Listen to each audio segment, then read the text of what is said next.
Well, he's the mild-mannered engineering professor and author by day. But he's also a master inventor with over 30 patents, and wait till you hear about his car. But let me tell you that Joe Hoy is also a superhero by night. We're going to learn about Solar Man, but first, Joe, you're telling us that you do what you do to save people money and energy. Right. So tell us a little bit about how you became an energy guru. Then we have to hear about this car of yours. I grew up in Hong Kong, Yes. and I was very good in math and science. I taught myself calculus when I was 12. And then I got a scholarship to go to MIT after high school, and I finished my bachelor, master, and PhD in 6 years. And since then, I've been teaching as a professor. Since then, you've been a little busy. That's very, very impressive. But this also explains to us the research that you've done. Right. So how is it that you have figured out a way so that people can save energy? And you've also said that we could become our own power company. Right, and I like solar power. I have solar panels on my rooftop, but I wasn't happy with it. It doesn't generate enough. So I invented a heat engine to supplement the heat from the sun to generate electricity for myself. And I think I'm very proud of that invention because it's very small, very powerful, and also save you a lot of money.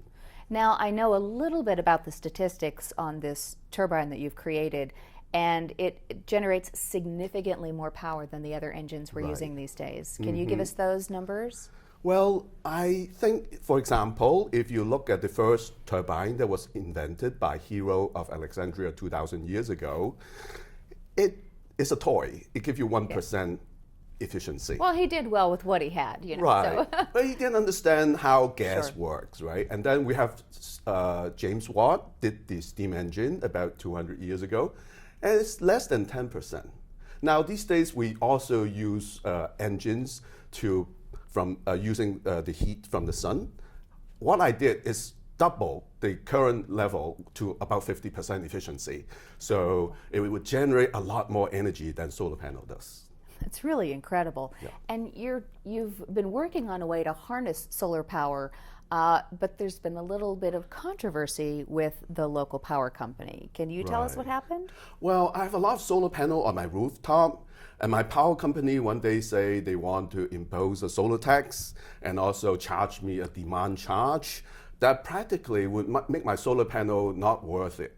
So I went to the power company and to the public hearing, and I pointed out to them that this is very unreasonable. You're going to kill rooftop solar, and unfortunately, I did not succeed. And so they imposed the solar tax, and now in my place, solar power is dead.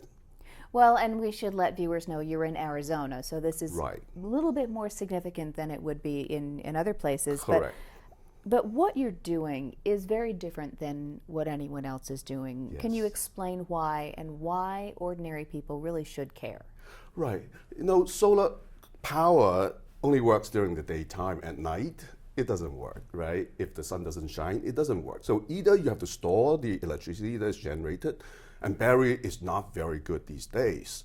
So my feeling is that we can either store the solar energy in the form of heat, but better still, we can supplement our solar power with power from natural gas. You have natural gas at home, I guess, so you can, before you use it to heat your home, you can generate a lot of electricity, so much you can sell back to the power company. Wouldn't that be the great way to, instead of getting revenge, what does it say? Living well is the best revenge? Right. So using natural power should be the best revenge.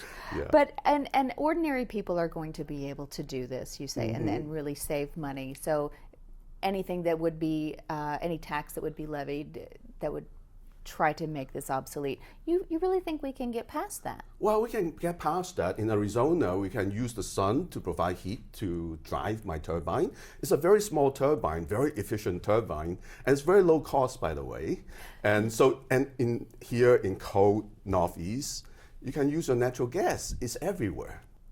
Well, I'm glad you brought up the car Right. because you have this little roadster called a Tesla, Right. and it's kind of awesome. Yeah. But your own turbine engine, let's talk about that. Right. Well, you know, energy is sexy, and I think people love my car simply because it's so powerful. And so I thought, in order for us to have a lot of energy, we need to make energy production small and sexy. It's personal for your own use, not from a power company, big power. Well, and it is. When people are passionate about something and people really believe in something, and when they're excited, there's just something very sexy about that. Right. So, and you're very passionate about energy, Correct. and so people can find out more about the turbine that you've invented or any of your other patents or the books that you've written, the articles. They could come and sit in one of your classes maybe at Arizona State. I'm just inviting you to come. Hopefully Right. security on campus will agree. Sure. But people can also book you for media interviews on your website or by calling you. Yeah, you can check out on my Facebook, my SolarMan Facebook page, or go to Indiegogo for the Firefly turbine. And you can have a look at my machines as well as my car. Excellent. Well, thank you so much, Joe. It's been a pleasure. You're welcome. Thank you. Thank you.